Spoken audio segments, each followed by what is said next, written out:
Hey folks, how y'all doing today? I'm doing great, except I'm a little jet lagged. Got back a couple of days from Boston, and whenever I come back from these trips, I always get a little bit jet lagged for a couple of days. But I think with tonight's sleep, I'll be caught up. Had a great time, 12 days, 6 days work, 6 days fun in the sun on Fish Weekend, on my annual fishing trip, the 26th year. Both were really good. Work was hard, but good. It felt good.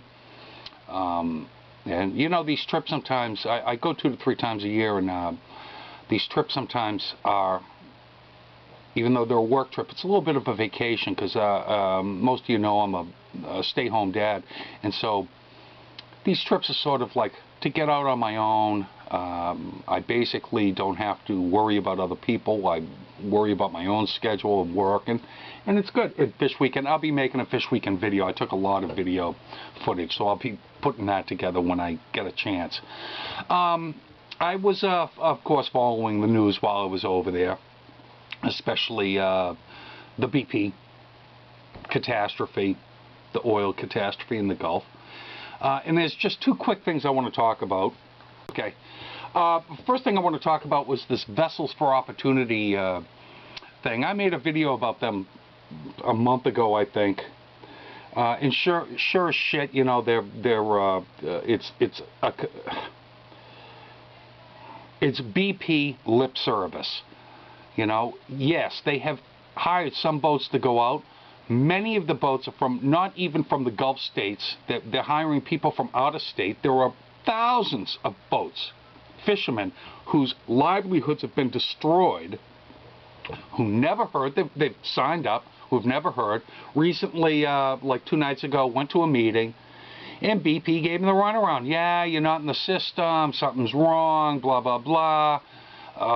You know, go talk to this person, but of course that person you can't talk to, and any news agency that tries to talk to anyone from Vessels from Opportunity, they can't get any answers because they've had to sign a non-disclosure waiver, meaning they can't talk to the press at all about anything. I can understand that if I were on BP's side, but I'm not, quite frankly. I'm on the fisherman's side, and I'm on the fish's side. Okay, so we'll move on.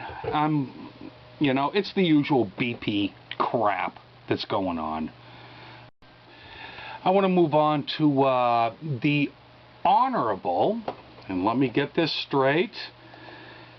We don't want to give any false information, do we? The Honorable U.S. District Judge Martin Feldman of New Orleans, who just recently overturned the president's moratorium on deepwater drilling in the Gulf of Mexico because, let's see, he stated that the government had no evidence that, and this is the key word, all deepwater drilling is unsafe. And so he lifted the ban. And that seemed odd to me. You know, he actually even used the description or the reasoning behind his decision as, well, if a you know, an airliner crashes, does that mean all airliners are unsafe? And this is the reasoning he used. And I would put to Judge Feldman, if he was in front of me, that if a 747 went down and that it was found that the bolts holding on the tail were defective, that all 747s would indeed be grounded until that problem was fixed. And I think that's what President Obama had in mind.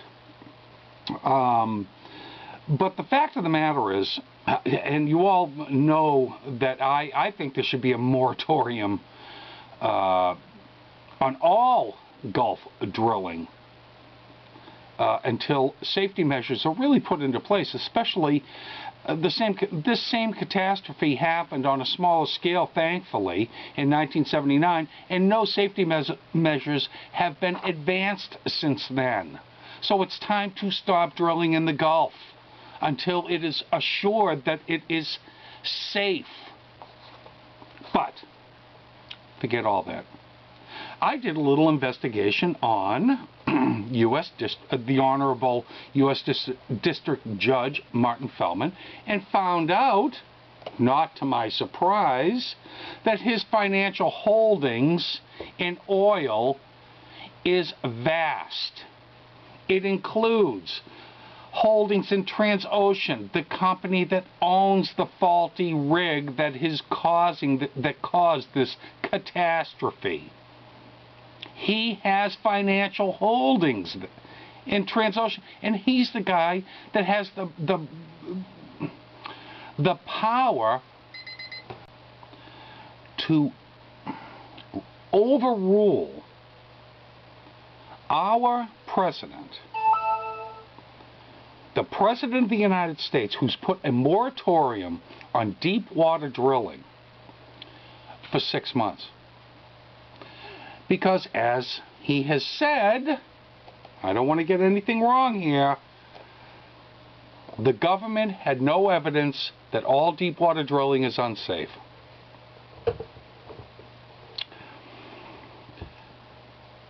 When in fact, all deep water drilling is unsafe.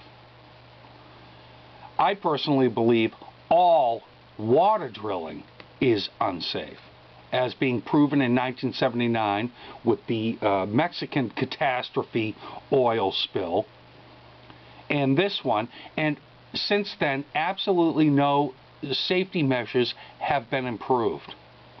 They tried the same exact measures to stop that oil spill as they are doing now. That was 31 years ago. I think a moratorium is called for, at least. But what bothers me very much about this, and I have to kind of sum this up, is that the Honorable Judge Feldman is putting his own financial well-being before what he's supposed to do. He's supposed to be out for the people, not for himself. Let's see some of his holdings besides Transocean. Oh, Ocean Energy for $2,500. BlackRock for $36,000. Hercules Offshore for nearly $18,000. Peabody Energy, Atlas Energy Resources, Parker Drilling, EV Energy Partners, BPZ Resources, and I'm only touching on it.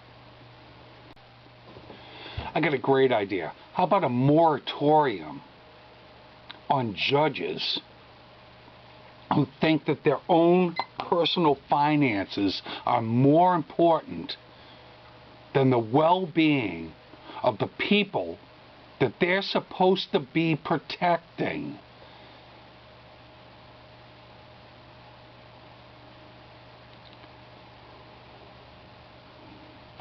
I think that's it for now. I am really jet lagged, and I'll be making some more BP videos, I'm sure, along with a few others, and certainly my Fish Weekend videos. I have a lot of video that I've taken. It was a real blast. So I need to calm down right now. The Honorable U.S. District Judge Martin L.C. Feldman. Yeah, he's #1 in my book. Talk to you guys later.